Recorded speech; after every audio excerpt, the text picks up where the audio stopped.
Hey everyone, welcome back to The Explainer. Today, we're embarking on a pretty exciting journey. We are going to be unpacking a seriously powerful mathematical toolkit straight from the Cambridge International AS and A-Level Pure Mathematics syllabus. Specifically, we're tearing into Chapter 5, Integration. So, if you've been working with derivatives, get ready, because we're about to significantly upgrade your mathematical arsenal. Okay, let's just dive right into it. Behind all those complex, abstract patterns of calculus, there's actually a beautifully structured system. Chapter 5 is really all about elevating our calculus game. We're going to decode these patterns to tackle far more intricate functions than you've probably ever seen before. Right at the start, the textbook poses a brilliant, completely straightforward question. Why do we study integration? And honestly, it's a fair question, right? Like, why put ourselves through this? Well, as we're going to see, integration is literally the key to unlocking solutions for exponential, logarithmic, and trigonometric functions. It lets us apply them to solve really complex, real-world problems. For instance, basic geometry can calculate the volume of a standard box, sure, but integration, that's the mathematical foundation you actually need to calculate the exact area of an irregular curved shape. It's a real game changer. So here's our roadmap for this explainer. We'll hit 5 main sections. Section 1, Welcome to Chapter 5. Section 2, The Reverse Differentiation Concept. Section 3, Exponentials and Rational Functions. Section 4, Mastering Trigonometric Integration.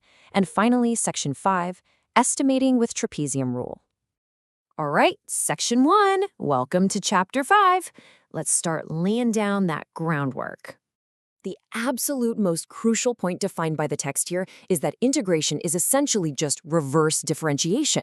Think about it like this. If differentiation is breaking a function down to find its specific rate of change, while integration is the process of reverse engineering it. You're taking that rate of change and building the original function right back up. Basically, every single rule and formula we're about to look at stems directly from this one elegant idea of just working backward. Moving on to Section 2, the reverse differentiation concept. Now, the curriculum doesn't just throw you into the deep end here. It actually sets us up in 3 logical steps. Step 1 tackles exponential and rational functions. Step 2 introduces basic trigonometric integration, your standard sine and cosine. And then Step 3 pushes us into further trigonometry, dealing with the really complex functions. It's a nicely structured ladder of complexity, explicitly designed to build your confidence step by step. Which brings us to Section 3, Exponentials and Rational Functions. All right, here we see the first specific algebraic forms we need to conquer. First up, the integration of exponential functions, specifically in the form of e to the power of ax plus b. Remember, the derivative of an exponential function is tied to itself, right? So the reverse process just requires a neat little algebraic adjustment where we divide by the constant a. Then we tackle rational functions, integrating 1 over ax plus b. If you recall your differentiation rules, the derivative of a natural log gives you a rational function. So naturally, the reverse process, integration, brings the natural log right back into play. It's perfectly symmetrical when you think about it. Okay, Section 4, Mastering Trigonometric Integration. Now, I know trigonometry can be notoriously tricky territory for a lot of us, and the authors actually put up a huge stop sign right here. It's a prerequisite alert. The book explicitly warns that a good grasp of the work covered in Chapter 3 on trigonometry is absolutely essential. Why? Well, because you're going to be expected to know and heavily rely on existing trigonometric relationships to solve these integration problems. You simply can't reverse engineer a complex building if you don't fully understand the fundamental bricks used to make it, right? And this brilliantly illustrates the exact, clean mathematical identities we're dealing with. To integrate the function cosine of ax plus b, you get 1 over a times the sine of ax plus b, plus your constant of integration c. Conversely, integrating the sine of ax plus b gives you negative 1 over a times the cosine of ax plus b plus c. Again, it's just working backward. If you take the derivative of that right-hand side using the chain rule, you're going to get exactly what's on the left. It is literally beautiful reverse differentiation in action.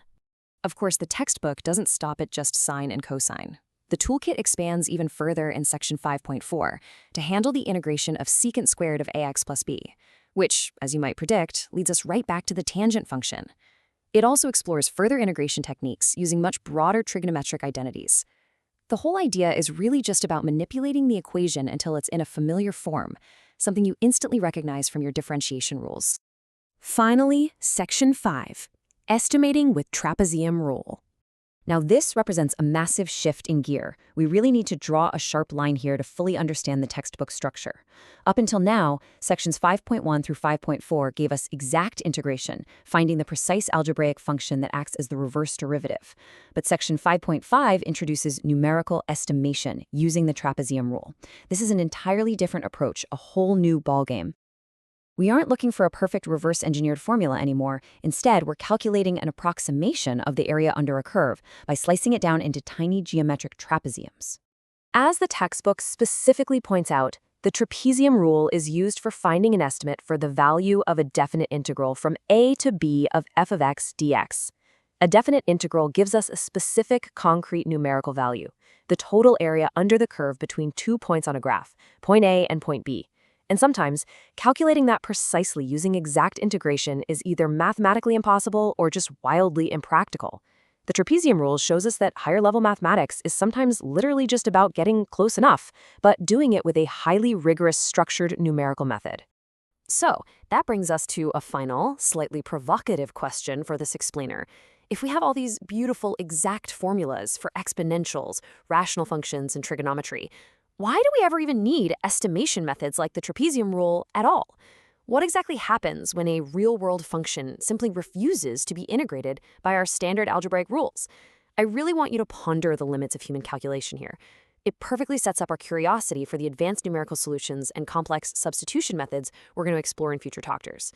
Thanks so much for unpacking this calculus toolkit with me today, and keep learning.